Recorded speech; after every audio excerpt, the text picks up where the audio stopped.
inmenso placer de presentar a grandes amigos, grandes personas y además grandes profesionales, ¿no? Asdrúbal Olivero, que seguramente me quedo corto con esta trayectoria que voy a leer. Economista y consultor estratégico, más de 2 décadas de trayectoria, creo que te estoy poniendo joven. Estoy joven todavía. Está consolidado como uno de los economistas más influyentes del país. Fue socio y director de la firma Econalítica. Ha sido consultor de organismos multilaterales como el Banco Mundial, el Fondo Monetario Internacional. Yo no sabía esto, especializado en la Universidad de Monterrey en valoraciones financieras. Bueno, Hace hoy mucho tiempo. Su influencia se extiende, ¿no?, a múltiples ámbitos. Tiene una actividad intensa como conferencista a nivel nacional. Y creo que entre las cosas que destacamos es su capacidad para traducir fenómenos económicos complejos a una comunicación sencilla, clara, que abarca todos los niveles, ¿no?, desde los especialistas hasta cualquier profesional de cualquier oficio. A mi lado también Jesús Palacios Chacín, alias Chucho, economista, consultor, profesor universitario. Se ha posicionado como una de las voces más relevantes en el ámbito económico de nuestra generación. Egresado de UCAD, máster en IESA. Bueno, Jesús ha combinado la consultoría estratégica y su actividad académica muy bien y probablemente dentro de nuestra generación es una de las voces más consolidadas, ¿no?, y con más credibilidad. Y una vez más, mi querida Elena Carpio, periodista, fotógrafa, está en la vanguardia entre el rigor científico y la narrativa transmedia. Fue formada en la Universidad de Boston, ha trabajado en múltiples medios nacionales, internacionales, ha ganado también una cantidad de premios que no voy a mencionar, pero más de 2 dígitos. Fue jefa de innovación para ProDaVinci, actualmente es coproductora y coancla de DW para un programa llamado Fuerza Latina. Qué bueno. Además es una montañista de capa y espada, así que... La Fuerza Latina. Sí. Bueno, hoy vamos a estar conversando, ¿no?, sobre un tema crítico y transversal que es la economía y los negocios. Creo que lo habíamos planteado, ¿no?, como hacer un pequeño recuento pre-3 de enero, luego post-3 de enero, corto plazo y luego irnos un poquito más. Me preocupa dónde empieza el pre-3 de enero, ¿no? Porque no le pusiste un límite. Sí, comienza en 1906 en el reventón. Bueno, para hacer la relación, ¿no?, con el proyecto Prisma, Venezuela de sus jóvenes, Jesús fue el encargado de escribir sobre economía. Habló sobre una potencial transición energética en Venezuela para distribuir, ¿no?, este petroestado en el que vivimos desde hace ya más de un siglo. Y ahí obviamente pues, se plantean una serie de retos y desafíos, sobre todo después de más de un año después de haberlo escrito, ¿no? Básicamente, la idea principal de Jesús fue abandonar la dependencia del petróleo, dado que la demanda global de hidrocarburos estaba bajando, ¿no? Esto es algo que múltiples organismos multilaterales habían proyectado, pero parece que cambió un poco la ficha en el escenario geopolítico, ¿no?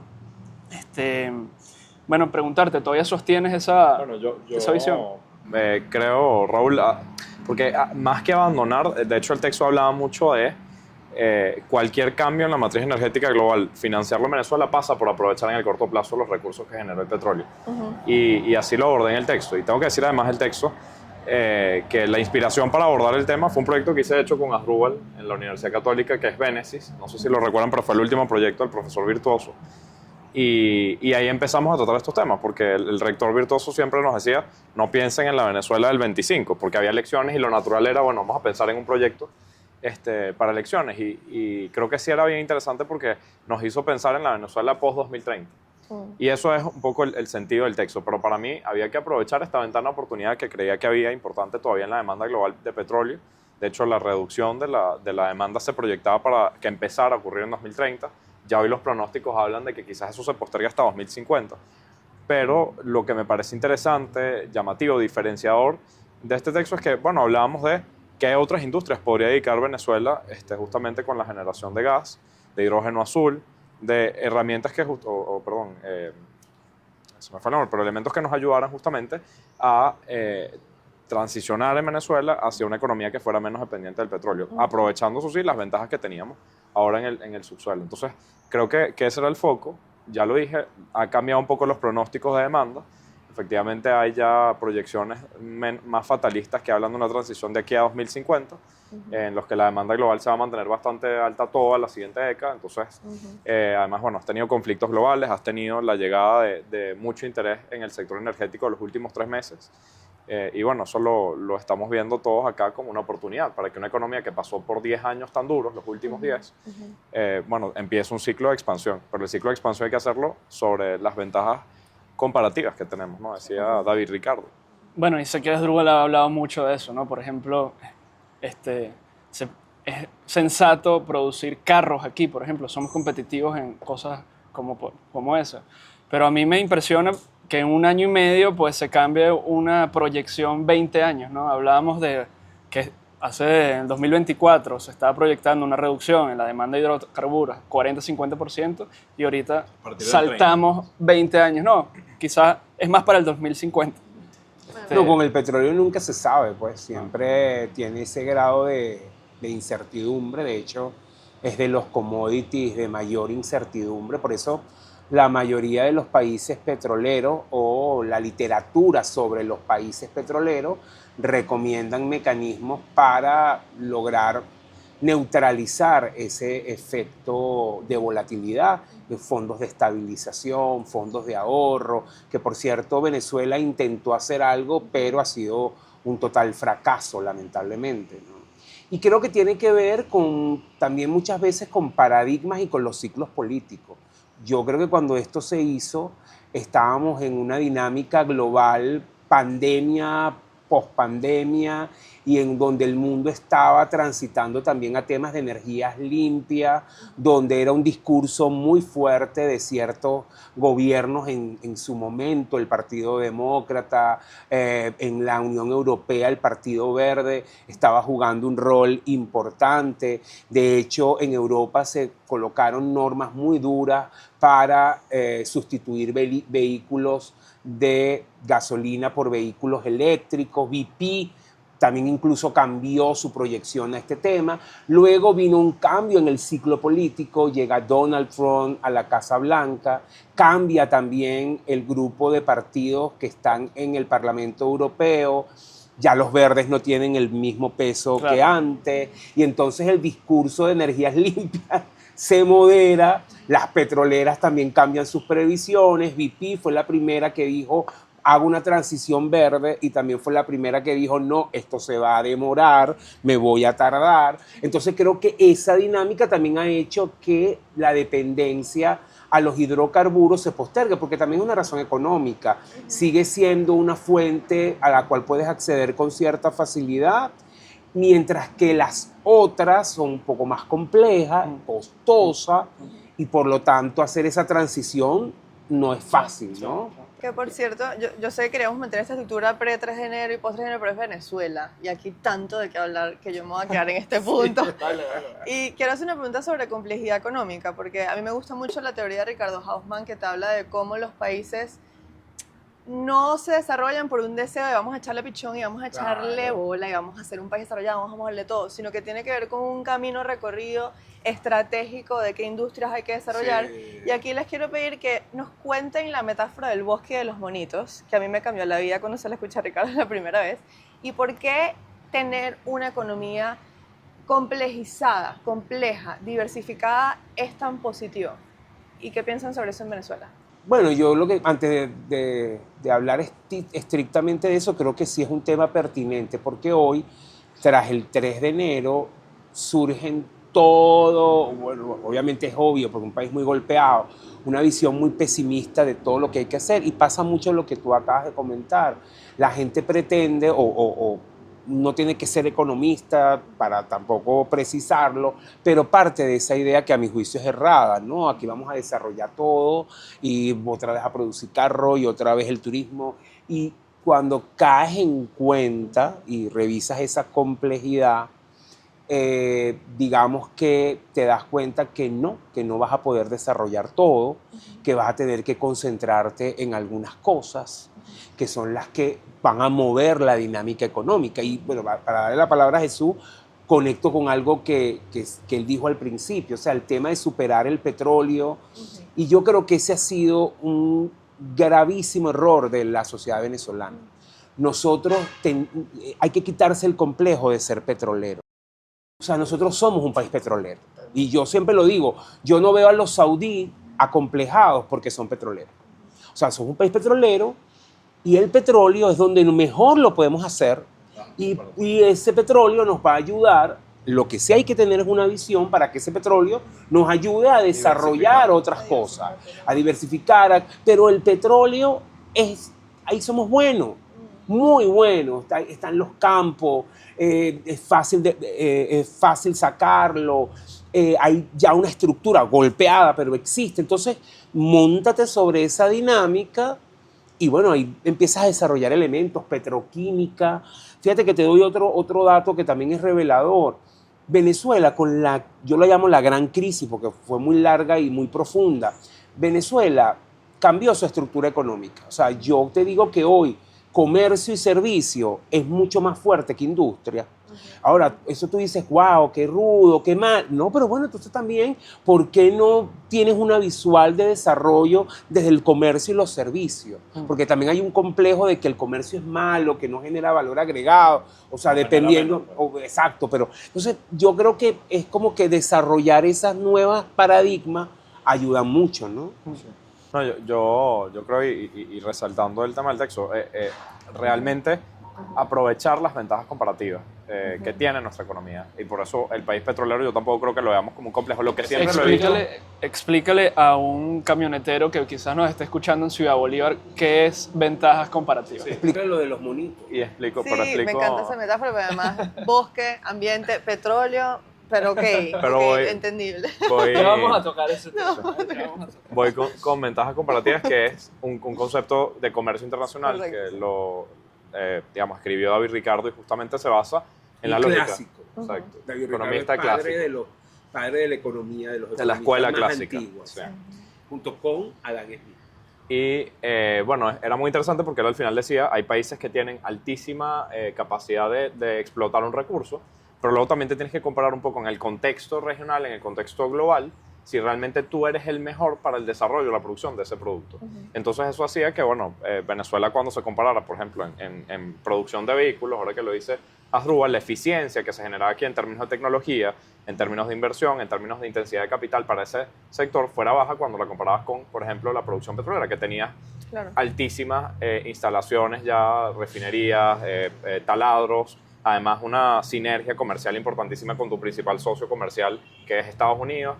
Y eso hacía justamente que Venezuela pudiera aprovechar, y cuando lo comparas con otros países en la región, Colombia tenía petróleo, ahora sabemos que Guyana tiene petróleo, pero Venezuela tenía unas condiciones de intensidad de ese bien que facilitaban justamente su explotación. Entonces, no es solamente tener mucho de un recurso, es también lo eficiente que eres y en el contexto regional y global, qué tan fácil y productivo eres haciéndolo, ¿no? Entonces, ¿qué somos buenos creo que... y en qué tenemos, ¿no? Exactamente. Y hoy una lógica de la complejidad es, bueno, en Venezuela va a haber muchas industrias que desarrollar, pero yo sí creo que una de las preguntas importantes que hacer es también qué están necesitando los de afuera y en qué podemos, de eso que están necesitando los de afuera, qué podemos hacer nosotros que genere eso. Bueno, cuando al final tú tienes capacidad, y lo decimos en el texto, de no solamente producir petróleo, sino también ser un país que lo envidiaría cualquier país de Europa autónomo energéticamente en una transición, porque Venezuela tiene la capacidad de hacerlo. Bueno, industrias de altísima requerimiento energético, y ahí hablo, por ejemplo, del desarrollo de data centers, que al final hoy con la lógica de aumento de inteligencia artificial, de manejo justamente de nuevos sistemas de procesamiento, todos en nube, bueno, hay una posibilidad que Venezuela pudiera, teniendo autonomía energética, pero para eso hoy estamos todavía con un déficit energético local importante, pero con esa potencialidad tú podrías empezar a desarrollar, por ejemplo, data centers. Y eso, Elena me da, sí creo que porque irá y el impacto ambiental que puede tener eso. Y bueno, Pero yo creo que... Pero sí, completamente. O sea, y ahí hablamos, bueno, igual en el texto, de claro que sí, desarrollo de industrias, la agrícola en Venezuela es importantísima y siempre ha sido una tarea pendiente cómo diversificas y también te enfocas en una industria en la que también tienes ventajas comparativas en muchos productos, ¿no?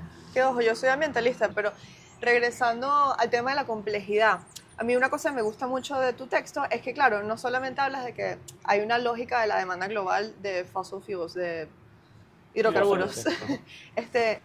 Cuéntenos un poco más, hablemos sobre la industria, porque se habla poco sobre la industria y tú decías que es uno de los sectores que quizás no tiene tanta robustez ahora. Y sí, o sea, muy buena pregunta, porque aparte hay una tesis muy importante de que las naciones en gran parte generan riqueza es por la manufactura, por la industria. Un país petrolero, ¿cómo deja de ser extractivista al mismo tiempo que genera riqueza, genera producción en sectores como la manufactura, la industria? Bueno, yo creo que tan bueno generando empleo, ¿no? Es una visión muy de los 70, de los 80, ¿no? Que además estuvo muy en boga en América Latina con toda la política de la CEPAL de sustitución de importación. Es decir, yo no le quiero quitar importancia a los desarrollos industriales, Okay. pero lo que me parece que está desfasado es el desarrollo industrial por el desarrollo industrial. Es decir, es esa visual de que hay que producir todo, hacerlo todo, y Claro. no. Ese es mi punto, ¿no? Yo lo que creo es que al final tú, y va en línea con el trabajo que ha hecho Ricardo desde la Escuela Kennedy, es primero entender en qué es bueno Venezuela, en dónde tiene esas ventajas comparativas.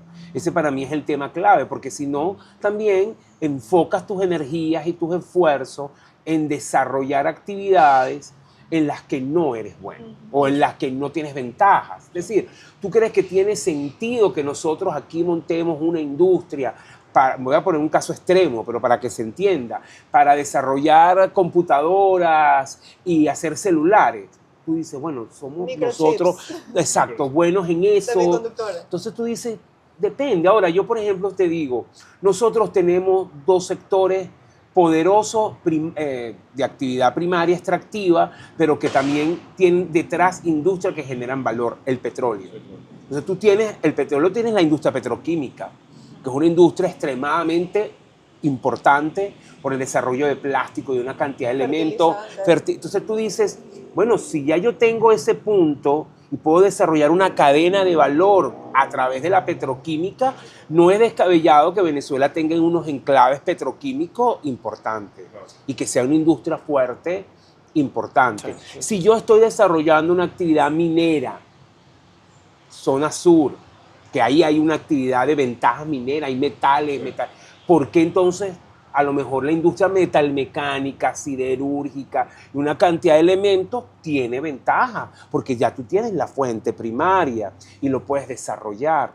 En agroindustria, yo creo que estos años se ha demostrado que el sector alimentos es un sector que ha crecido. Venezuela tiene una gran cantidad, bueno, yo creo que ustedes eso lo trabajaron, recuerdo, no sé si en Pro Da Vinci, pero una gran cantidad de tierras fértiles, inutilizadas, que pueden, con buena técnica, tener unos niveles de producción agrícola relevantes, no solamente para abastecimiento interno, sino incluso para exportar y conectarlo con la agroindustria. Entonces ahí yo creo que también nosotros podemos desarrollar. Estos últimos años el crecimiento de la industria farmacéutica ha sido impresionante, porque ha salido, se fue las multinacionales y han desarrollado verdaderamente unas estructuras muy sólidas de producción de medicamentos de calidad que incluso está exportando a otras regiones en América Latina.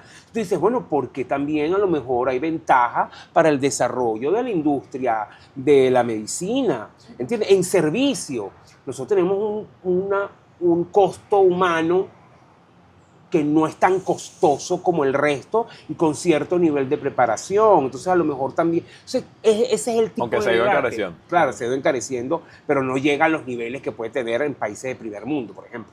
Entonces, nosotros hay área, turismo. Venezuela ya tiene lo básico que es los paisajes. Hay países más feos que nosotros, no va a nombrar a nadie, pero con desarrollos turísticos mucho más profundos porque importa mucho la infraestructura, el servicio. Entonces tú dices, bueno, mira, vamos a desarrollar, pero creo que ese es el debate pertinente. No es voy a hacer carro, voy a hacer cementera, voy a hacer celulares porque hay que producir todo, voy a hacer camisa. Yo creo que la industria textil, nosotros no somos tan competitivos. A lo mejor estoy equivocado, pero creo que Colombia, China, Brasil pueden ser más fuertes. Entonces, la pregunta, eso no quiere decir que haya marcas nacionales, que industrias de nicho que se desarrollen. Aquí hay marcas muy buenas que se han crecido y son unos nichos, pero como industria global, no sé si nosotros podemos hacia exportación. Exactamente. Entonces, ese es el tipo de cosas que nosotros como país, el debate que deberíamos estar dando, ¿no? Totalmente. Que deberían estar dando los gremios. O sea, no es desarrollar por desarrollar, no es producir por de producir, y no es tampoco que esto sí es más sociológico, escapa esto, pero yo siento que una de las cosas más desventajosas que tiene Venezuela en esta etapa es esa añoranza al pasado. Nosotros vivimos con una nostalgia permanente. Yo creo que ha sido tan duro lo que se ha vivido en Venezuela que es un mecanismo de defensa, pero que tenemos que desarrollar. O sea, tú hablas con la gente y la gente lo que quiere es volver a la Venezuela que tuvo. Y yo tal vez soy muy tajante. Esa Venezuela no existe. No, pero es que y debemos construir una Venezuela distinta, mejor. Sí. Entonces tú hablas con la gente y ¿por qué aquí la gente habla de carro? Porque aquí había una industria ensamblada. Pero ¿cómo era esa industria? Ineficiente, unos sindicatos que además los o sea, entonces tú dices, no, hagamos el debate real. Y la nostalgia por los créditos. Y las nostalgias. Y entonces tú vives en tú no te... o sea, yo lo que creo que este país necesita es proyectar hacia el futuro y no estar como la mujer de Lot viendo hacia atrás. No tiene sentido. Y es curioso porque esa nostalgia incluso está en nuestra generación que no vivió esa época. Bueno, a mí me sorprende la cantidad de jóvenes que ahora son apologistas de Pérez Jiménez. Yo digo, pero Dios mío, ¿de dónde salió esto? Pero es que hay una lógica ideológica muy dicotómica, derecha-izquierda, esto fue la izquierda, entonces vámonos para la derecha. Sí, pero ya los saltos de extremo a extremo nos han costado mucho. Una derecha moderna, pues. Sí. No, y pensamiento crítico. Para ser o crítico, derecha democrática, claro. Que no sé, miro a Kass en Chile, que es de derecha y es democrático. No, las posibilidades son infinitas, sin duda alguna. Sí, ¿Y tú qué piensas sobre...? Mira, yo creo que sustitución de importaciones, me pareció muy bueno que Arrua lo dijera porque es una palabra que además oímos muchísimo en el debate público. Total. Y a mí me preocupa cada vez que digamos, todo se enfoca en que hay que sustituir importaciones, porque así ya pasamos hace muchos años, o sea, hace siglos, exacto, pasamos por la CEPAL con eso. Sí. No, y tiene mucho tiempo esa dinámica y al final las economías autárquicas son muy ineficientes, los costos de vida se encarecen muchísimo en un país que busque producir todo. Ha sido de hecho una de las críticas más fuertes a la política de aranceles más altos y más proteccionistas de Trump en Estados Unidos, porque inevitablemente eso conduce a incremento de precios e inflación. Y que no solamente lo genera, el efecto no es solo sobre Estados Unidos, genera en las cadenas de valor globales muchísimas más presiones al alza. Entonces, economías que no son eficientes y que las obligas o condicionas a que tengan que producir y sustituir todo lo que se importa solamente por la paranoia, porque es lo que ha pasado acá, de tener un marco hostil comercialmente. O incluso por favorecer industrias acá. Por favorecer industrias, pero... No tiene sentido que un consumidor pague un producto malo y caro para que un industrial diga que tiene una fábrica. Eso no tiene sentido. No es el caso de nuestros patrocinantes Danubios, que es un producto económico y bueno. No, pero aquí no le ha gustado competir a mucha gente. No le gusta y mucha gente tiene la idea de que protéjame, que no me pongas al importador más barato, que no pongas al importador sin aranceles, que no pongas... Eso es verdad, porque y perdona que te interrumpa, pero me parece importante, porque estos 3 meses que han pasado desde el 3, donde he participado en N foros. ¿Qué 3?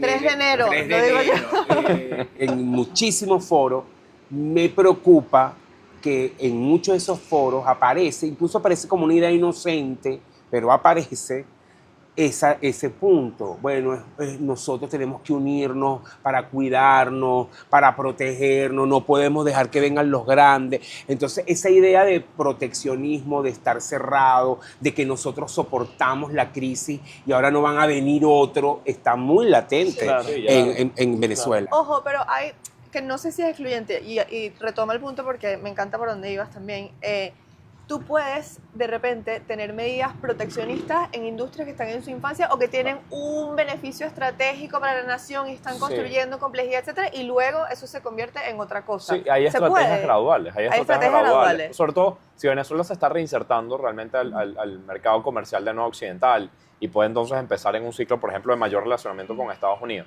y te interesa, bueno, en esa... Porque hay mucha gente que ha hablado, por ejemplo, de nuevos tratados de libre comercio. Petro proponía hace unos días un tratado de libre comercio Colombia-Venezuela. Con lo cual la respuesta aquí sí fue, mira, si yo hago eso, ahorita acaban con la industria local. Sí. O sea, ahí la verdad que la respuesta de la presidenta encargada fue muy clara. O sea, hacerlo ahora implica acabar con la industria local en muchos rubros en los que competir con Colombia hoy todavía es muy cuesta arriba. Y eso en la medida en la que vayan mejorando los servicios, Elena, en la medida en la que tú vayas teniendo más acceso a crédito, financiamiento, inversiones y a capital extranjero, obviamente puede pasar por una lógica de ajustes y aranceles. O sea, es decir, tiene sentido que ahora haya un espíritu más proteccionista porque las industrias sí están en una situación muy precaria, desventajosa para competir con cualquier actor regional. Digo regional por no pensar o sea, ni en China ni en Turquía, Estados Unidos, que pueden producir a grandes escalas y generan economías de escala que bajan los costos marginales. Pero si lo ves, digamos, en el corto plazo, hay muchas industrias que tienen sentido estratégico proteger. Y lo has visto incluso, aunque hay algunos laboratorios y capacidad de exportar farmacéuticas, si entras en una competencia, digamos, un shock de entrada comercial de muchos medicamentos y tal, probablemente golpees a varias de ellas. Y es un sector que ha sido interesante, estratégico el desarrollo y que ha generado además valor agregado, productividad, capacidades nuevas, con lo cual ahí tiene sentido. Pero en la medida en la que eso ocurre, de forma gradual, y ese levantamiento de medidas proteccionistas se va a coordinar con un plan de restablecimiento serio de servicios, de acceso a financiamiento e inversiones. O sea, eso claro que tiene que estar planteado en una fase, pero la economía no puede ser aspiracionalmente proteccionista. Exactamente. Yo creo que me quedo con ese último punto de Jesús. Yo creo que tiene que ser más por la vía de la excepción que de la regla general, ¿no? Yo creo que sí, creo que los países asiáticos son un buen ejemplo de ello. Yo creo que al final tú puedes establecer planes de desarrollo de ciertas industrias clave, por eso el tema de la mapa de competitividad, que tú digas, tú vas a ser protegido bajo ciertos parámetros y en la medida que se vaya desarrollando, esa protección va a ir cediendo. Esa es la clave, pero no una protección per se, donde yo te cierro para esconder tu ineficiencia. Además, eso es lo que yo creo, claro, porque obviamente lo que hace... que sufre el consumidor. Claro, efectivamente. Es que cualquiera de estas visiones radicales, o producir todo o importar todo, obviamente sí, no es el totalmente. Yo creo que sí se tiene que hacer un plan donde esa revisión de aranceles se haga de manera inteligente, por eso también la forma en cómo se firman los tratados de libre comercio. Son cosas muy complejas que llevan mucho tiempo, porque es revisar, bueno, cuáles son los sectores que vamos a proteger, cuáles no, por cuánto tiempo, qué tipo de arancel le vas a aplicar, y va en línea justamente con tratar de garantizar apertura, pero también de alguna manera viabilidad a industrias que son relevantes para ti, pero que ya incluso tienen cierta competitividad también. No es que voy a proteger algo que está mal, porque está mal, ¿no? Como cuando sobreproteges a un hijo, ¿no? Que no lo dejas hacer, no lo dejas salir. Es más o menos el paralelismo. Es un tema muy complejo, que también obviamente se ha usado en la dinámica política, porque esto también permite desarrollar populismo, ¿no? Es decir, en muchos países, por ejemplo en Europa no se escapa de ello, hay altos niveles de proteccionismo en los sectores agrícolas, pero porque tienen un peso fuerte en las dinámicas electorales, en países como Francia, por ejemplo, donde allí Francia es muy dada a de hecho, en el tratado que acaba de firmar la Unión Europea con Mercosur, el que fue más duro en la negociación y prácticamente casi el tratado no se lleva a cabo es Francia, por la protección a sus agricultores. ¿Entiendes? Entonces también hay elementos políticos allí que pesan mucho, ¿no? Ahora, regresando al tema pre-3 de enero y post-3 de enero para darle la vuelta. Ahora cambiamos. Ahora, es que hay un punto que me parece importantísimo y es esa nostalgia de querer el país que fue, no cuestionando que el país que fue nos llevó a este país. Y muchos que no lo vivimos incluso con ese extrañar totalmente. Cosas que no pasaban, o sea, que no... Bueno, y que sobre todo es clave, era un país insostenible. Insostenible. Con subsidios enormes, con créditos que eran regalados, con tipo de cambio que era regalado, con bonos que rendían unas tasas Sí, locas. con un Estado que Un no clientelismo podía- total, un Estado paternalista. Y que además, bueno, si volvemos a esa reflexión y a extrañar tanto el pasado, probablemente un nuevo boom de recursos, un nuevo boom de ingresos se traducirá entonces también en un defalco simplemente del gobierno. O sea, simplemente en, bueno, aumentar salarios, porque en estos días que está el debate de aumentar sueldos, yo Sí. siempre pienso que hay gente que... No digas que- nada de eso. no, yo No, simplemente... pero lo podemos decir en contexto global. Es un tema Estados caliente. Unidos quiere aumentar el salario mínimo. Pero, no, porque dice Rubal que toca muy pesado. Y es que, yo digo, a veces hay gente que no saca la cuenta de que, por ejemplo, aumentar el sueldo mínimo de los trabajadores públicos a $300 cuando tienes un sector de trabajadores públicos de más de 3 millones, cuando tienes pensionados y jubilados de 5 millones, implicaría que tú te vueles absolutamente todo el ingreso petrolero de este año Quiebras el Estado. directamente en aumentos de sueldo. Entonces, ¿cómo eso puede pasar? Incluso por mentes que uno dice, bueno, respetables y que tienen vida en la trayectoria pública y política, ¿no? Entonces, No, y que al obviamente final- creo que ahí pasa todavía porque demos un debate más serio de cosas Sí. más estructurales Más como tamaño del estructurales. Estado, como la ley del trabajo es una cosa coyuntural, pero que implica definitivamente repensar cómo se maneja el Estado. Se puede hablar, ¿no?, de un posible aumento de sueldos sin hablar de una reforma de la ley del trabajo. Si pudieras, porque, ojo, es un tema del cual he hablado mucho y sí es muy sensible para la gente. Yo te diría que hay que hacerlo por varias etapas, ¿no? Yo creo que es urgente un ajuste en la remuneración de las personas, sobre todo del sector público. Sí. Y lo tienes que hacer vía un bono. Claro.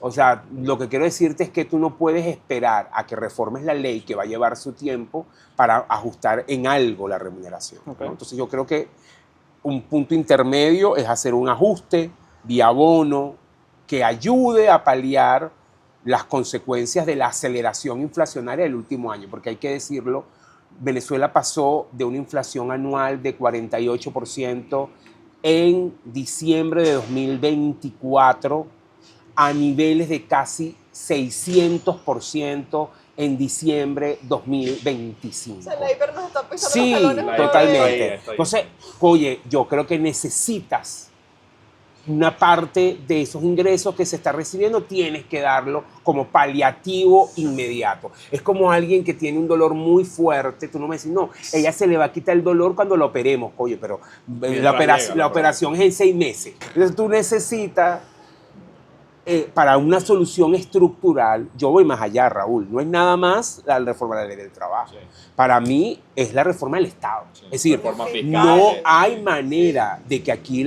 un trabajador público gane bien teniendo 3 millones de empleados públicos. Además, Eso no hay Estado viable para eso. Muy No hay productivo. manera de tener una pensión digna, como dicen los jubilados, con 5 millones de pensionados y sin una reforma al sistema de seguridad social que no es un sistema sostenible.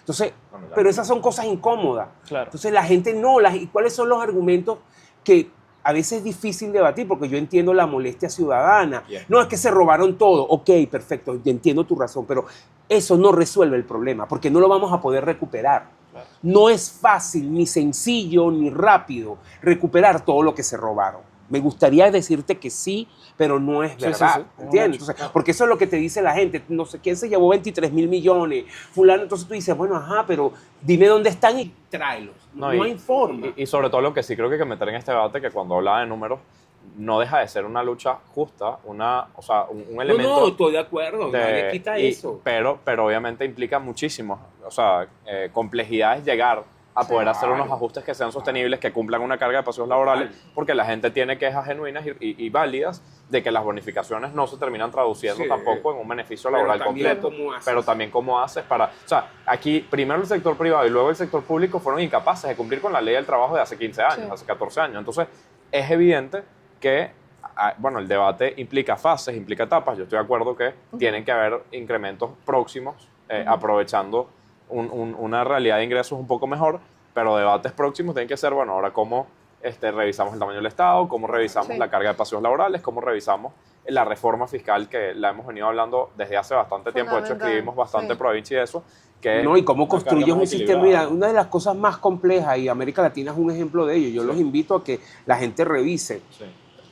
el sistema de seguridad social. Impresionante. De hecho, en muchos Es países privado. todavía eso no se ha terminado, caso Colombia. En Chile fue parte de los problemas y de las protestas y bueno, de lo que llevó a Boric a la presidencia, no lo pudo resolver. Y bueno, o sea, el tema de la seguridad social está siendo un tema en Europa, lo es ahora en España, porque ¿cuál es la lógica del sistema?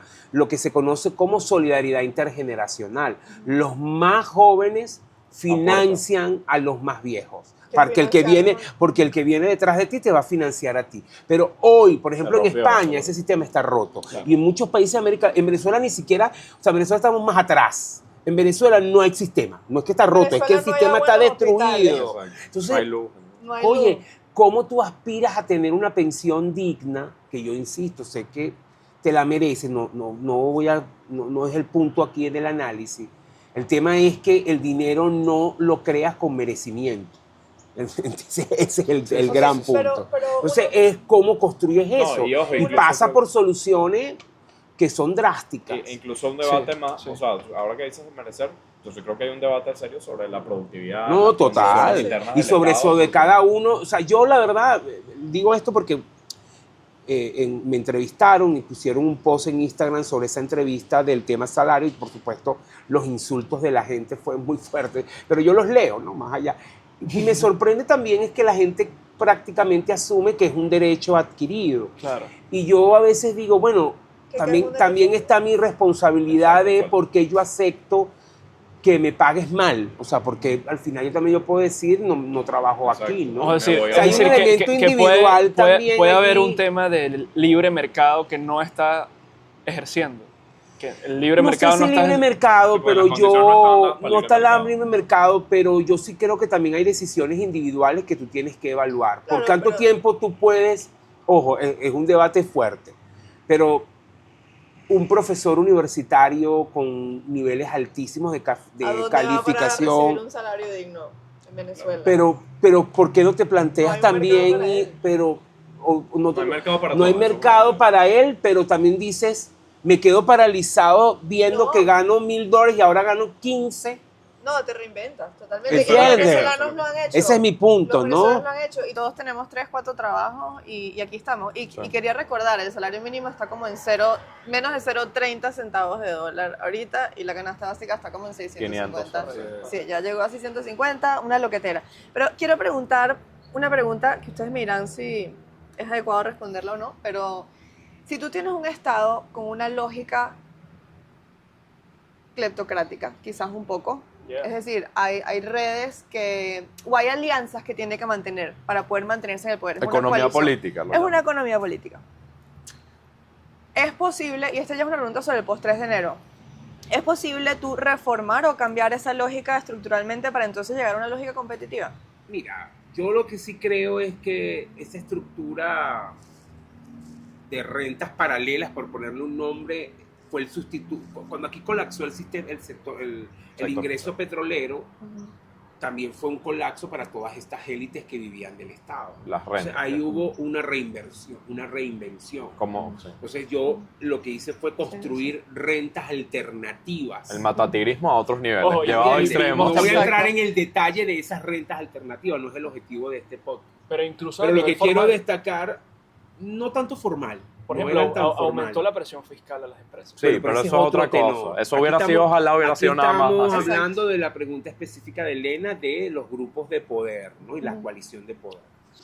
En esta etapa en el que una parte de tu ingreso es controlada, una buena parte de tu ingreso es controlado por Estados Unidos, porque es el ingreso petrolero, sí, por supuesto que hay tensiones internas en los grupos de poder. Y la pregunta es si esas tensiones tú las vas a poder, es parte también de la astucia política del el gobierno encargado, de cómo logras llegar a buen término para sostener ese tema. Lo que hemos visto ahorita en diferentes personas que han salido X tiene que ver con eso, ¿no? Sí, y obviamente no es fácil. y no es complejiza, No, y sí, complejiza claro. la toma de decisiones Sí, económicas claro. y cómo al final terminas llegando, por ejemplo, a debates complejos de modificaciones en leyes que bueno, tocan justamente intereses y rentas. ¿Cómo abre sectores como el minero, o instituciones, por ejemplo, que tienen muchísima penetración de esto, el tema minero? Sí, sí. Entonces, ¿cómo Es que abres estás ese? malabareando como 70 Es un pelotas. malabarismo que Por eso nosotros pregunto. tenemos una lámina en nuestras presentaciones de perspectivas y entornos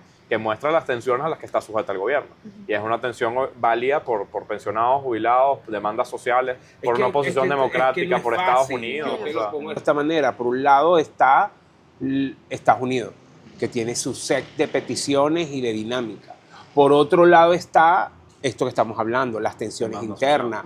No, porque lo que ocurrió el 3 de enero para el chavismo, eso abrió un boquete.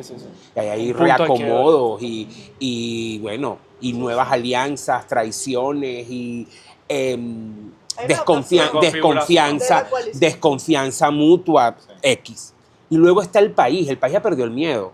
La gente, bueno, estamos hablando aquí un poco más distendido, lo ves en el día a día, la gente sale a protestar, la gente habla, o sea, los viejitos salen, se organizan, ahorita hay protestas laborales, o sea, la gente, tú con la ley de amnistía liberaste una gran cantidad de líderes políticos que estaban en la clandestinidad o presos, que ahora están organizando actividades. Tú ves a Guanipa haciendo una gira, inauguró el partido de María Corina su sede, Andrés Velázquez por acá. Muchos expresos políticos en la calle. Entonces, y si además tienes un tema donde la gente no percibe que los cambios económicos se traducen en mejoras de su vida, tienes el caldo de cultivo para conflictividad, protesta, menos capacidad de represión. Entonces, la dinámica es un equilibrio inestable, decimos los economistas, y además no está claro cómo puede evolucionar. Claro. Que ahí tengo una pregunta. Exento de riesgos, esta etapa, digo. Una etapa optimismo con cautela, lo llamo. Optimismo con cautela. Una pregunta sobre los horizontes de tiempo, porque me parece importante. Claro, tenemos el corto plazo, el mediano plazo, y tienes inversiones que de repente son muy altas, que necesitas un largo plazo de estabilidad jurídica, de transparencia, institucionalidad, para tener un retorno a tu inversión, que es el caso y va a ser el caso con algunos de los proyectos petroleros. Claro. Entonces, ¿cómo influye esto que estamos viviendo ahora en ese proceso de toma de decisión de si voy a invertir o no voy a invertir? Bueno, lo que pasa es que en el sector petrolero también te ayuda un poco la geología, la técnica. ¿En qué sentido? Nosotros estamos, bueno, Venezuela viene de un nivel muy bajo. Nosotros estamos en 1 millón de barriles. Una base baja. Y estábamos en 3. Bueno, pero estábamos en 1 millón, ahorita estamos en 1 millón. Sí, pero para entender la caída. Claro, pero también yo te lo pongo porque yo entiendo el 3 y lo que perdimos, pero también te destaco que en 2021 estábamos en 400.000 y ahora estamos en 1 millón. O sea, también es decirte que hubo un esfuerzo limitado, pero de subir producción, incluso en un entorno de altísimas sanciones. Pero bueno, ese es otro tema. Lo que quiero destacar es que nosotros partimos de 1 millón. Tú puedes llegar, es lo que te hablan los expertos en petróleo, a 1.700.000 sin esa disyuntiva que tú has planteado en tu pregunta. Sin cambios estructurales. No, porque es producción de fácil acceso, que es la producción de los próximos 2 años. Es decir, es la producción de 2026 y es la producción de 2027. Para mí, el debate fuerte del sector petrolero, de qué actores van a invertir, qué tan útil va a ser la ley de hidrocarburos y cómo esos actores perciban la institucionalidad, lo vamos a ver, a mi juicio, en diciembre del 27. ¿En qué sentido? Porque ya cuando tú llegues a 1.700.000 barriles, ahí se aplica lo que tú dices. Porque ahí sí hay que meterse la mano en el bolsillo. Ahí sí hay que invertir de manera fuerte. Entonces tú dices ahí, y ahí habrá que ver la valoración que hagan las empresas. Pero en esta primera etapa, las empresas pueden incrementar producción a través de flujo de caja no es que no les preocupe, ¿no? Pero sin un tema tan álgido como el largo plazo. Y yo creo que eso también va unido a la visión de los americanos de cómo ellos han estructurado la hoja de ruta, porque qué es un poco lo que estas petroleras pueden estar pensando. Bueno, mira, vamos a seguir estos 2 años a enfrentar producción con flujo de caja, y vamos viendo cómo va evolucionando el plan de 3 fases que ha diseñado la administración Trump, porque la lógica nos dice que en diciembre del 27 o tenemos otra estructura presidencial o ya tendremos un cronograma más definido de lo que va a pasar. Entonces tú también estás, como dice el dicho, caminando y mascando chicle a la vez. Tú vas produciendo, te mantienes en el país, pero sabes que tú ahorita tienes margen de maniobra para hacer algo. Ahora es probable... Más complicado para cerrar la idea, y por eso es que no han venido, es para alguien que viene, porque aquí estamos hablando, de las empresas que ya están, Chevron, Rexol, Moreland Pro. Shell, ahora, en gas, pero... distinto es una Exxon, una Conoco u otra que digas, me meto yo allá ahorita y que implica una inversión, una llegada. Todo con demandas y deudas pasadas. Ajá. Que dicen que para ellos, bueno, dificulta mucho más entrar en un proceso. Ellos todavía demandan más de 10 mil millones de dólares cada uno. Esas revisiones se han hecho, por cierto, de forma independiente y las deudas son bastante menores que eso. Son cerca de un 80, o sea, 20% de lo que no, y además dicen, yo creo que si tú tuvieras un plan bien diseñado, yo te diría que eso es lo de menos, porque tú pudieras instalarte acá y con la propia dinámica de producción, pues pagar la deuda, ¿no? Pero eso amerita un plan bien montado. Lo que pasa es que igual implica una revisión sensata de cuáles son los niveles de deuda. Y yo creo que tampoco es así a todo. Queremos que vengan, queremos que se produzca, y el plan de 100 billions obviamente necesita un marco institucional mucho más serio. Ese plan que se habla para llevar la producción por encima de los 3 millones. Pero lo perfecto es enemigo de lo bueno. Hay gente que ha criticado la ley de hidrocarburos. Yo creo que es un buen paso.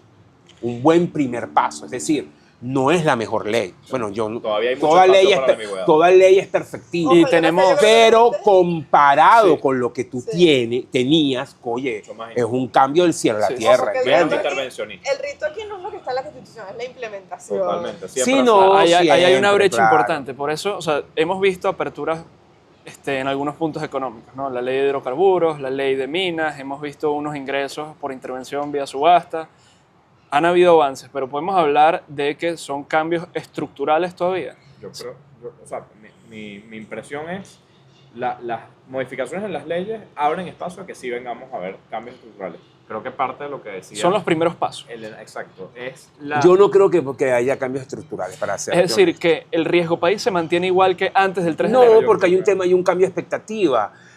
Yo creo que los cambios estructurales van a venir cuando tú tengas más clarificado el horizonte político. Yo creo que aquí, o sea, en todo caso, ver una disminución del riesgo país al 30% de lo que era hace exactamente un año, habla, sí, hay expectativas, evidentemente todavía no estamos viendo todas las mieles de un cambio como el que puede venir en puertas, pero sí da señales, al menos la ley de hidrocarburos, aunque da espacio discrecional para la parte fiscal, da señales de un marco fiscal muy distinto, de un marco de participación del Estado muy distinto a la industria petrolera, que bueno, sí puede incentivar grandes capitales. Que no es perfecto, sí.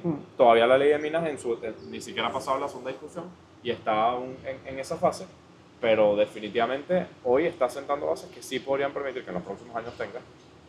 Yo lo veo más atado al ciclo político. Esto está muy bueno porque no hay un consenso. El ciclo político es el principal obstáculo para las medidas estructurales.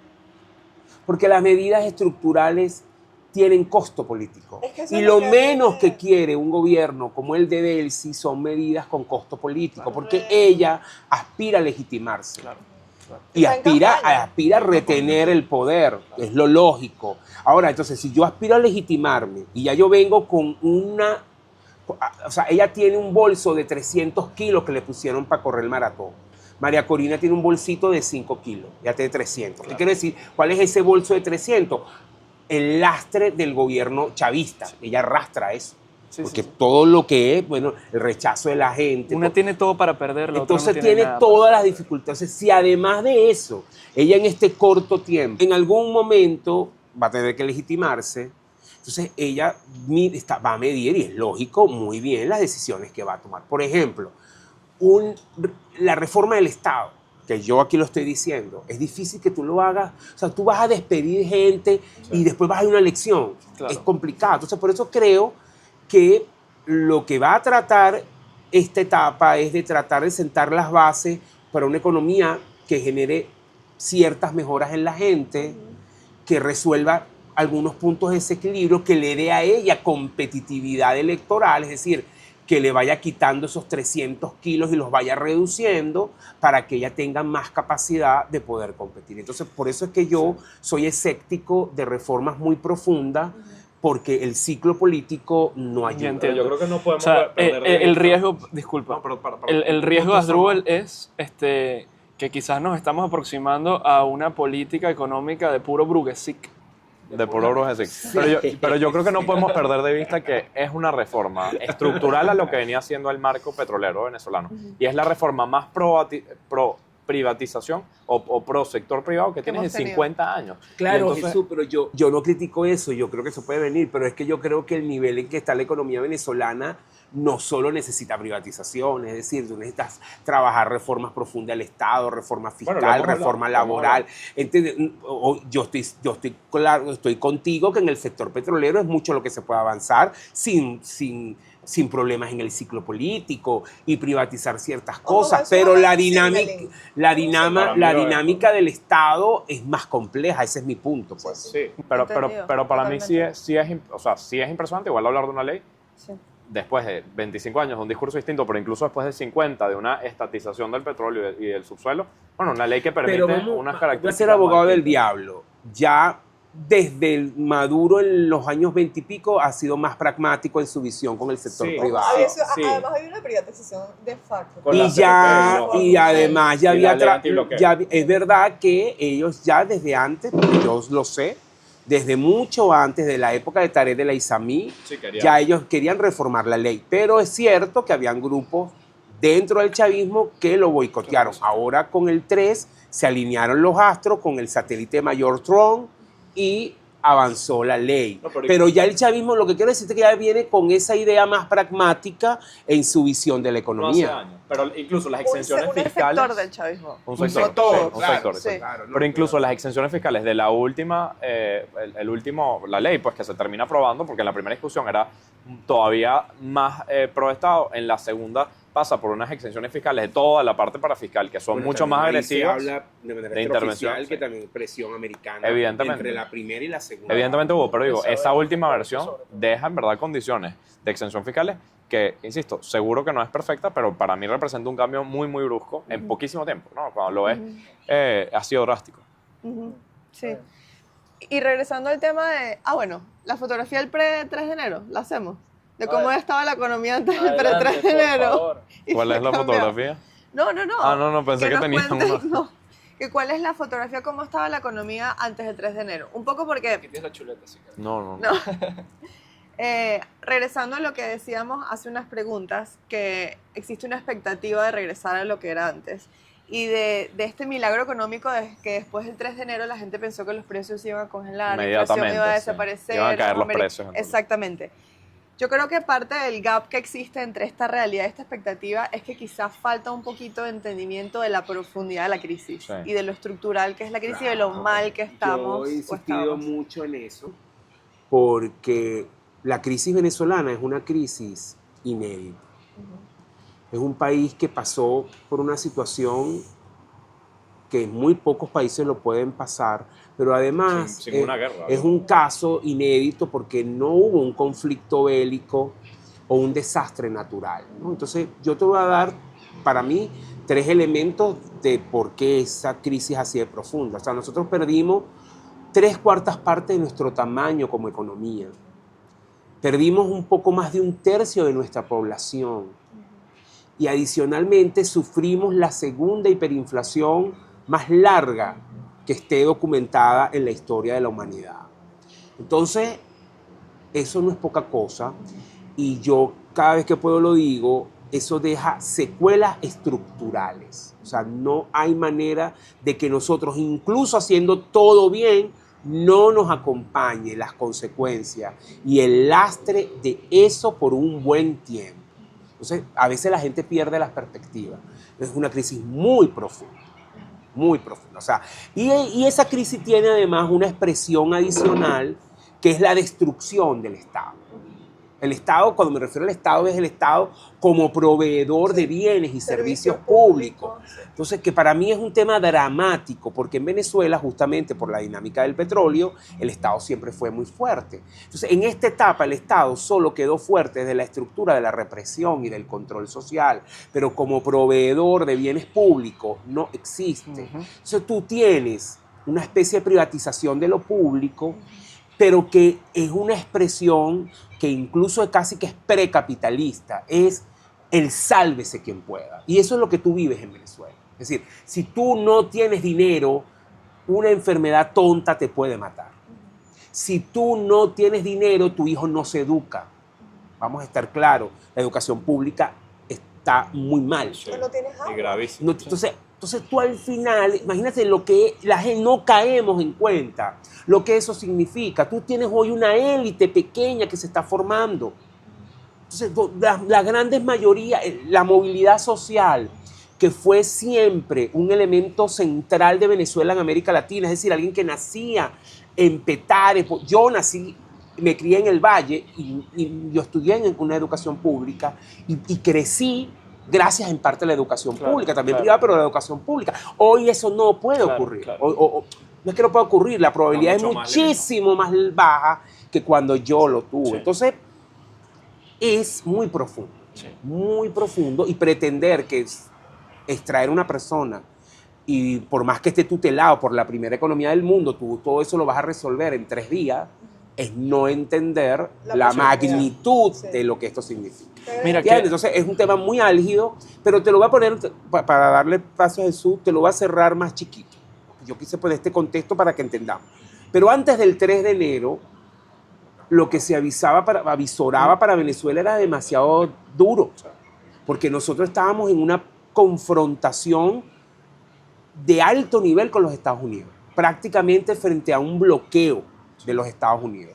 Vendíamos nuestro petróleo en criptomoneda, estábamos acumulando crudo, los precios estaban subiendo. Entonces, es verdad que las cosas no han mejorado, pero también en economía hay que ser el contrafactual. Míralo, si no hubiese ocurrido el 3, estaríamos mucho peor. Y yo estoy convencido de eso.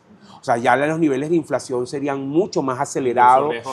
Entonces, efectivamente. Entonces, la brecha hubiese aumentado más. Entonces, también hay que entender ese tema.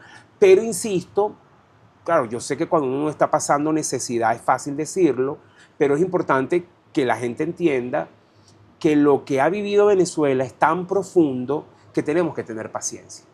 Es difícil. Okay. Qué bueno que lo dices así, porque precisamente una de las preguntas claves de hoy era, se proyecta, ¿no?, un crecimiento de 2 dígitos para el 2026.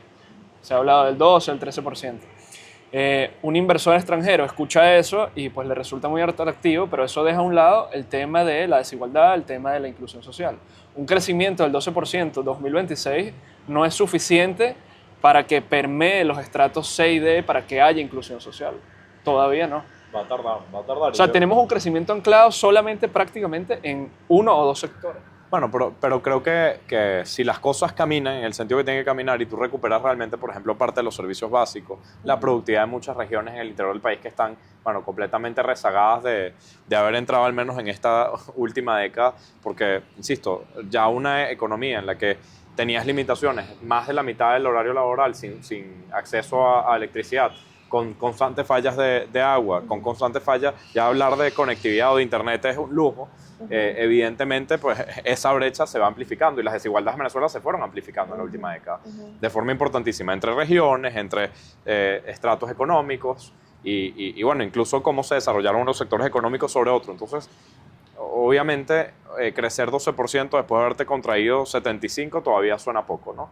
Y ahí hay un efecto base que va a ayudar a que quizás los números de los próximos años impliquen crecimientos a 2 dígitos varios años. Ojalá, ¿no? Que no sea solamente 12% este año, sino que podamos ver continuidad en eso. Pero no puede ser la punta de Brujesik, tiene que ser al final la punta de intervenciones más serias, profundas, de cambios, como ya los hemos dicho, en muchas cosas. Yo creo que probablemente parte de la recuperación de los servicios públicos del país pasa por inversiones privadas de gran nivel, de mucha importancia. Quizás el Estado tiene que dar un primer empujón, que solo no, sino con multilaterales que el Fondo Monetario Internacional, BID y CAF, que pueden ser claves en esta etapa de relanzamiento de la economía. y que permitan justamente una provisión de servicios públicos de calidad, de primer nivel, que nos vuelva a generar condiciones, Raúl, para que sí, yo sí creo que en los sectores C, D, E pueden empezar a experimentar ya el próximo año mejoras sustanciales de poder de compra. No necesariamente podrán comprar la canasta básica con un sueldo, estamos muy, muy lejos de eso, pero sí es probable que en la medida que tú disminuyas la brecha, controles inflación, ya los aumentos de bonos o sueldos no se traduzcan realmente en un, como lo hemos llamado estos años, que es un trapito de agua tibia. O sea, al final, ¿cómo compenso? O el Brugesic, ¿cómo compenso justamente primero tumbas inflación y después es y que luego hablas es que de eso. empiezas a recuperar poder adquisitivo. Lleva tiempo, o sea, tú revisas la experiencia, países como México, como Perú, la misma Colombia, o sea, son procesos que pueden tardar 5 o 10 años.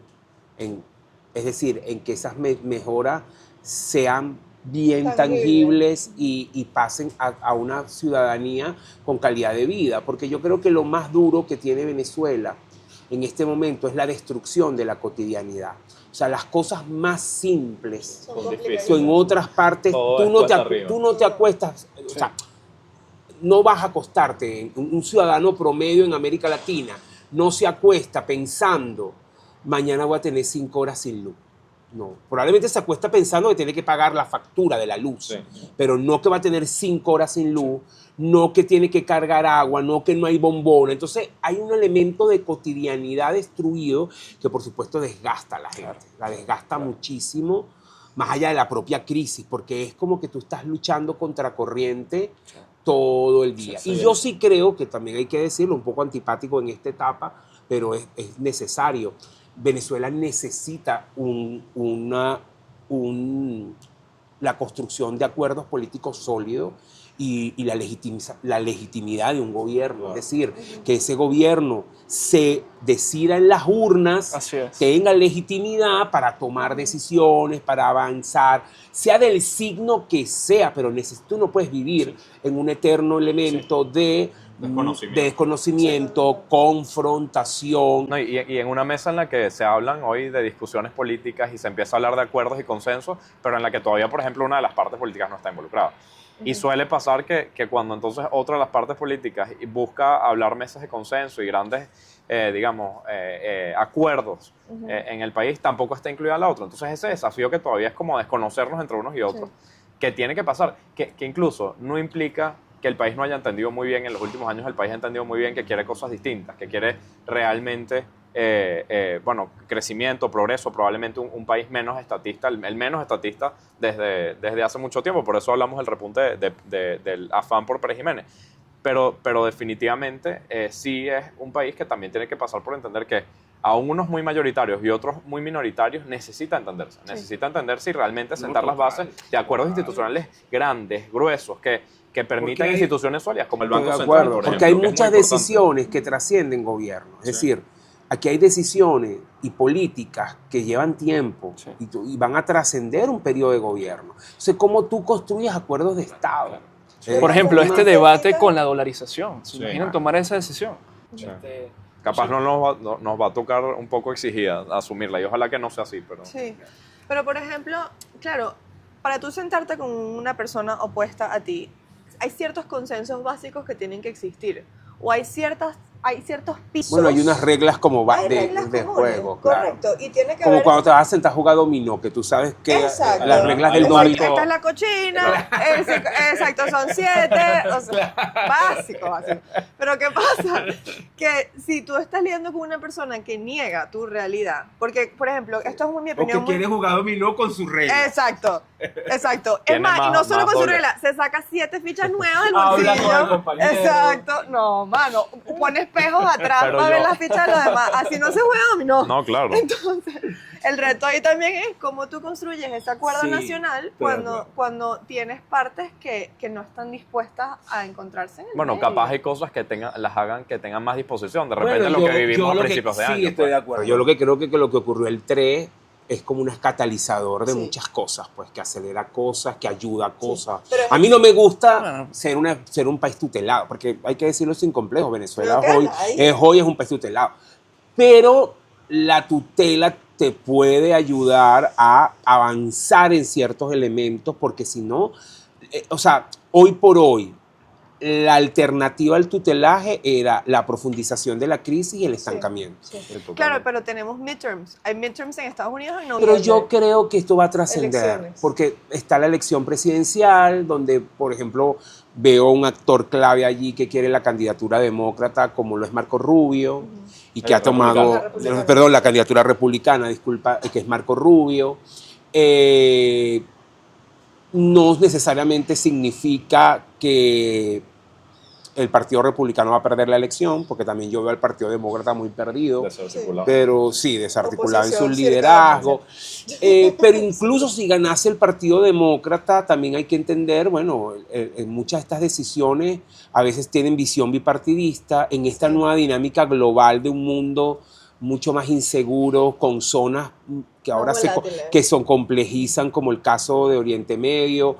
Tener un suplidor confiable como Venezuela es relevante. O sea, yo creo que para bien o para mal, la relación con Estados Unidos después del 3 de enero entró en otro giro que se va a mantener allí mucho tiempo. Lo que yo sí creo que es importante es que pensar en un acuerdo simplemente con una persona, con una sola administración, es torpe. Claro. Y depender, y que Venezuela dependa hoy de un plan de millones de dólares en inversiones, solamente de la relación con Trump, no es suficiente. Por eso la exigencia de este lado sí tiene que ser, si esto no se traduce en acuerdos institucionales que hagan que perdure la forma en la que Venezuela se entienda, no solamente con Estados Unidos, sino se entienda en el desarrollo justamente, por ejemplo, de instituciones como el Banco Central, ya lo decía, es clave, de instituciones como un Tribunal de Suprema Justicia que tiene que realmente suplir exactamente Que no tiene ni página web los todavía. accesos bueno, la resolución de conflictos también que se pueda manejar internamente. Entonces, si tú no haces esos cambios y terminamos completamente dependiendo de Trump, que además es una persona muy volátil,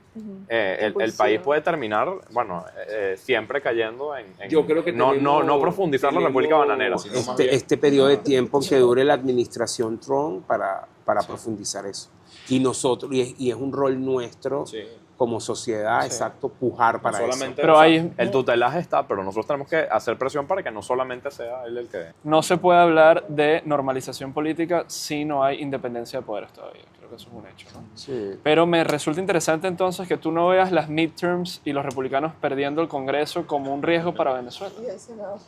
Yo no lo veo como un riesgo alto, porque creo, insisto, en el rol más que incluso de Trump, de Marco Rubio, y creo que Marco Rubio va a la candidatura republicana. Y Marco Rubio ha sido capaz de consensos bipartidistas. Y entonces yo pienso que... Y además Venezuela, en medio de todo lo que está haciendo Trump, es como su caso de éxito. No voy a entrar en el detalle si es éxito o no, pero en la visión de Trump es su caso de éxito. Exacto. Entonces, si tú te das cuenta, las menciones a Venezuela cada vez son más frecuentes, mayores, y él entonces va a seguir estando allí. Yo creo que no es algo que vas a abandonar tan fácilmente. Bueno, y ha habido recientemente un proyecto bipartidista que pasó la Cámara de Representantes apoyando una transición democrática. Y además lo otro es que el tema energético también favorece a que Estados Unidos esté encima de Venezuela. Porque Oriente, yo creo que más allá de que en 15 días o al momento de que se publique este podcast ya esté resuelto o se haya decretado un cese al fuego en Irán, eso está trastocado y eso va a tener secuela por mucho tiempo. Totalmente. Lo que ha pasado allá también es estructural, es traumático. Sí. Fuerte. Entonces eso es una región que va a estar afectada, convulsa. Y tienes aquí, porque ojo, Venezuela sí tiene sus rollos, pero no tiene un problema fuerte exactamente, no tienes un problema de guerra civil, no tienes grupos étnicos que se peleen o religiosos. O sea, entonces tú dices, oye, en medio de todo, entre Guatemala y Guatepeor, nosotros somos Guatemala, porque estos tipos sí tienen su rollito, pero se puede sacar el petróleo. Que ojalá, pues Guatemala es una democracia. Sí. Mira, y yo sí creo que hablando de lo de Rubio, no olvidemos, Rubio fue aprobado por consenso, por absoluta unanimidad cuando lo nombró Trump secretario de Estado. Seguro que hoy ya sería un poco distinto y habría más polémica, pero es un hombre que ha tenido o ha tendido puentes bipartidistas más allá de dónde viene, porque viene del Tea Party y tenía una tradición mucho más conservadora. Y ha demostrado un conocimiento profundo de Venezuela. Mucho es decir, de Venezuela y yo he escuchado no tanto sus declaraciones públicas, porque entiendo que eso va dirigido a otro público, pero cuando tú lo oyes, cuando es citado al Congreso, y habla en los comités del tema Latinoamérica Sí. y el tema de Venezuela, refleja una profundidad importante. Igual que el discurso que dio en Múnich, en la reunión esta de seguridad, que también un tremendo Sí. discurso que además Histórico, contrastó totalmente con el patán, o Claro. fue un discurso muy patán, me refiero, de Vance el año anterior. Entonces, es alguien que yo creo Sí. que si entiende bien el tema Venezuela, entiende bien el tema Latinoamérica. Aunque J.D. Vance es el principal rival y ahora favorito. No, en las estoy de encuestas. acuerdo. Sigue de favorito, Estoy de pero Marco acuerdo. Rubio ha aumentado Sí, bastante. ha aumentado las probabilidades. Pero tú sabes que esas primarias son bien interesantes. Y por supuesto estoy seguro que Trump va a jugar ahí un rol importante. Miren, yo quería hablar sobre un tema que creo que en el público Chamo, general... Raúl, ¿y hasta dónde tú duras este podcast? Esto es... Ya. Yo decía, Yo no. verga. Yo digo, coño, pero primer podcast donde yo Eso estoy. les pasa por ser entretenidos. Eso les pasa. Yo iba a decir, ¿cuándo nos comemos los Exacto, el postre. pasteles de la Rubio? Yo estoy ya viendo, así que se está cayendo la mermelada. Yo digo, verga, este podcast. Mira, ¿Y última, qué dije? última, Que pues, no, voy a ir a misa de lunes santo, no. Ay, significa que está bueno y lo peor es que nos pudiésemos quedar aquí Ah, pegados. no, total, claro. que se arma después de que se la cámara. Sí. No, bueno, un tema que creo que le va a interesar a la gente, ¿no? Que se ha hablado mucho y que creo que está directamente relacionado con una deuda generacional, ¿no? Que es el tema del encaje legal. El encaje legal Perdona, pero ¿por qué lo ves como ¿Por qué una lo deuda relaciono? generacional? Me lo, llama la rela- atención lo eso. relaciono con el tema, por ejemplo, de los créditos hipotecarios. Tú tuviste crédito hipotecario. Ah, ok, Nosotros ya no. entendí, ya Nosotros entendí. sí lo sentimos como una deuda. Carros, casa. Nuestra generación Yo nunca no ha tenido soy el acceso a él. culpable de la crisis. No es contigo, no es contigo. Tú sí accediste. Nuestro mayor activo es nuestra computadora. Totalmente. Aprovecharon Cadivi, aprovecharon créditos baratos. La Yo llegué nostalgia, la tarde. nostalgia. Mira, entonces nada, básicamente para explicarle un poco a la gente, ¿no? ¿Qué es el encaje legal? ¿Por qué hoy es tan alto? ¿Cómo nos afecta y cómo se cambia? ¿Cómo Sí. se reduce? Bueno, el encaje legal es una medida de política monetaria. Es decir, los bancos centrales, voy a ir más atrás para que la gente entienda, los bancos centrales tienen diferentes instrumentos en los cuales intervienen en la economía con el objetivo de tratar de frenar inflación. Hay muchos instrumentos. Uno de esos instrumentos es el encaje legal. ¿Qué significa el encaje legal? Es la disposición o la obligación que impone el Banco Central de retención de una cantidad de bolívares y los préstamos. En Venezuela el encaje es extremadamente alto. En otros países esta política existe porque es como para obligar a la banca que siempre tenga una especie de liquidez, de colchón allí, que no preste todo. En caso Y de una esté corrida líquido. o algo. Entonces, hay estados, hay donde es 5%, hay otros hasta 20%, en ese rango fluctúa. En Venezuela es 73%. Entonces, ¿qué significa eso? Que de cada 100 bolívares que se depositan, la banca no puede tocar 73. Entonces, la banca solo presta sobre 27. Increíble. Entonces, es mucho menor lo que presta que lo que encaja. Eso es una distorsión brutal que solo Venezuela es caso único de eso. En América ¿no? Latina en promedio está No, y en el 10%, mundo, en el mundo. O sea, 10%, tú 12%. deberías Creer prestar eso. más, o sea, tú encajas más de lo que prestas. La lógica del gobierno es que si esos bolívares salen a la calle y se prestan, van a ir a comprar dólares y va a subir la devaluación. Entonces, en realidad, el encaje en la visión del gobierno es una política de contención cambiaria.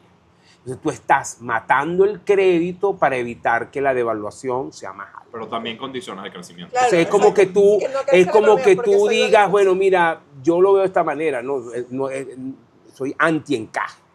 Es como que tú digas, bueno, yo estoy muy gordo, tengo un síndrome metabólico, tengo problemas de la tensión, etcétera, azúcar.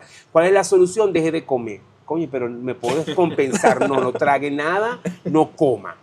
Bueno, más o menos eso es lo que han hecho. Ojo, en el caso del gobierno es hasta peor porque ni la inflación se ha contenido, porque si tú me dices, no, la economía funciona sin crédito, pero la inflación es baja, hay estabilidad cambiaria, tú dices, bueno, ok, El caso Sí. de Es un, chicha ni limonada. es un sacrificio que hacemos porque hay dólares, pero no es el caso. Sin el Claro, burro y disminuyó. sin el No, pero hay que mecate. decir que hasta 2024 sí disminuyó de forma consecutiva la inflación. El problema es que nunca llegó a estar... No, pero no de Pero manera ¿desde qué año? estructural. Claro, desde el Y fue- 18 y fue por hasta el otra razón. 24. Entonces, O sea, combinó varias razones. claro, eso junto con otros aspectos como el problema de la hiperinflación mató el mercado del crédito. Por eso yo, ojo, debo decir que también entiendo esto porque soy director de un banco, ¿no?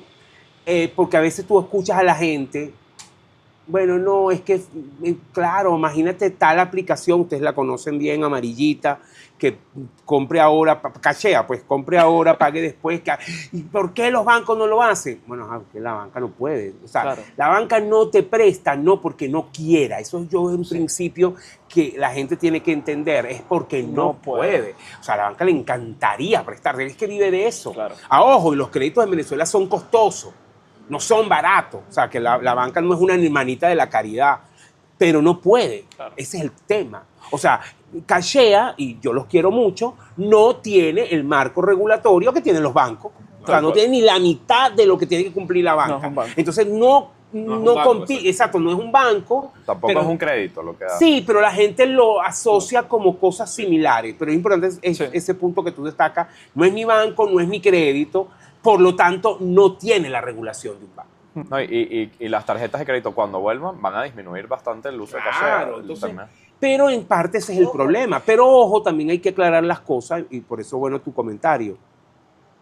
Es verdad, no. Yo no tengo nada que ver con esa deuda. El tema acá es que hay gente que cree, bueno, entonces, buenísimo, porque cuando se corrija el problema del encaje, va a haber crédito. Y es una verdad a medias. Porque también es cierto que la hiperinflación destruye todo. Erosionó los Es, depósitos. es lo peor que le puede pasar a un país. Imagínense la metástasis de un cáncer en economía es la hiperinflación. O sea, no hay nada peor que le pueda pasar a un país que la hiperinflación. O sea, es el, digamos, el Cáncer económico. el top de la enfermedad económica. Y tuvimos el segundo más largo. Exactamente. Entonces, ¿por qué les digo esto? Los países no mueren. Afecta a Verdad. todo el... No, los países no tocan fondo, toca fondo es la gente. Sí. ¿Por qué estoy diciendo esto? Porque la hiperinflación, como lo dije hace un momento, deja secuelas en todo. Pero hay un sector que es más expuesto que todos los demás, que es banca y seguro. Por una razón muy simple. Una bodega tiene productos y trabaja con productos y probablemente puede mantener esos productos. Ese es su inventario, es su capital. Un banco, su producto, su inventario es el dinero. Entonces, la hiperinflación destruye el Erosiona dinero, el por lo tanto, Destruye el nuestros inventario. bancos se redujeron a la nada. Son pequeños. O sea, tengan ustedes este dato. Toda la cartera de crédito de Venezuela sumada son 3.000 millones de dólares. Bancolombia, que es el banco más importante de Colombia, estoy hablando al lado, no estoy hablando de Estados Unidos, su cartera de crédito solo de ellos es 65.000 millones de dólares. Para que usted pueda entender de lo que estamos hablando. Es mínimo. O sea, ¿por qué te estoy diciendo todo esto? Porque 25 veces más o menos. es verdad que quitas el encaje y el crédito va a pasar de 3.000, yo te diría como a unos 5.800. Pero eso sigue siendo poquito para lo que el país necesita. O sea, nuevamente volvemos a los problemas estructurales. Recuperar el crédito en forma importante lleva tiempo, Implica que porque aumenten vas a los tener que capitalizar banco, depósito, ¿entiendes? O sea, todo esto es gradual. Mm. Y sí es verdad que está esa deuda, como dicen ustedes, el crédito hipotecario, que además es un crédito, es el más complejo de todos los créditos porque es el de mayor plazo. O sea, Menores tasas. el crédito a vivienda mínimo son 10 años y para eso también tienes que lograr estabilidad en precios, en inflación. Es decir, con inflación de 600% al año no hay manera de pagar un apartamento. Así No, es. ¿Entiendes? y dentro de todo, creo que ese paso para recuperar el crédito en Venezuela todavía es gradual y lento, no implica que empecemos a ver algunas cosas, como que, por ejemplo, una disminución del encaje, un aumento de los depósitos, la capitalización de algunos bancos que permita que haya más crédito en el corto plazo, pero No Yo creo que perdamos de vista. en 2 o 3 años va a haber otra vez créditos hipotecarios. Y creo que... Toquemos madera. Ojalá, ojalá. Y en América Latina el promedio de una cartera de crédito es 50 puntos del PIB. Eso implicaría que Venezuela tuviera 50.000, al menos 50.000. Para que entendamos la magnitud. brecha, ¿no? No, y en la medida que la economía crezca, las demandas de crédito serán mayores. Pero lo que sí es importante, en los próximos años aún competiremos mucho por crédito insuficiente para las necesidades que tienen el sector privado, los consumidores en general. Con lo cual, bueno, es una nueva generación que tomará un tiempo en resarcirse, ¿no? Quizás lleguen bancos internacionales y... Ojalá lleguen bancos internacionales, ojalá llegue mucha Yo no capitalización de veo, los bancos, bueno, al menos. vamos a verlo. Yo no creo que van a llegar bancos, o sea, van a llegar bancos internacionales, pero latinoamericanos. Yo siento que aquí Venezuela es una oportunidad para bancos de Colombia, Claro. bancos de Ecuador, de Perú, que pueden ver esto Pero como seguro un algún mercado. americano ya se asoma. ¿Con apetito de o- riesgo? Sí. Bueno, va a puede pensar en ocurrir. ver, Vamos a sobre ver. todo en la medida que esa relación se va profundizando, ¿no? Sí, entre ambos claro. países. Con y si unas se tasas de interés y tan si altas se como las que dolariza la tenemos. economía, también. Y se valoriza más. Miren, para cerrar, sintetizado, cada uno, los Después dos. de estas 2 horas. Sí, no, una oración. A mí no me gusta la dicotomía de optimismo y pesimismo, pero son libres de usar la que quieran, porque aquí hay libertad de expresión. ¿Cuáles son sus expectativas para los próximos 5 años? Uy. Wow. ¿Pero les emociona, no les emociona? A mí me emociona, ¿Sienten que a mí me emociona. pueden...? Yo sí digo algo. A mí, en estos últimos días, después de tantos años en los que la cosa siempre parecía que podía estar un poco peor, o que si mejoraba un poco, tenías otro año malo, y eso fue la sensación con la que estudié economía y con la que he hecho mis primeros años de desarrollo profesional. Por primera vez siento ilusión, no solamente ir a presentar y hablar de perspectivas que son más positivas, sino también de pensar en cómo va a estar en un año, cómo va a estar en 2 años, cómo va a estar en 3 años y cómo va a estar el entorno, no pensando desde el punto de vista individual, sino cómo este país puede experimentar una oportunidad mejor. Yo lo dije antes, creo que soy optimista con cautela, no es que no veo riesgos, es un proceso que no está exento de riesgo, pero al menos hoy me mueve también una ilusión de ver un país distinto al que he visto estudiando y ya trabajando. Y tú que sí experimentaste movilidad social y esos tiempos. Él dijo que Y era crédito. Y crédito. Y crédito. Yo la verdad veo, o sea, o aspiro, sobre todo a que Aspiro. Venezuela pueda resolver su conflicto político y encontrar su rumbo. Con eso ya me doy por satisfecho. O sea, un país que pueda reconciliarse, convivir, desarrollar instituciones y a partir de allí bienestar. Así lo veo. Qué buen sueño. Ojalá, Los dos, ojalá, los dos, ojalá, sí, ojalá. sí. Bueno, buenísimo. Con esto cerramos. No, vale, muchas gracias. Gracias a Asdrúbal, Lo pone Elena, en Jesús. 1.5. No, esto... Prisma lo pueden conseguir aquí la respectiva cuña en todas las librerías y en Amazon.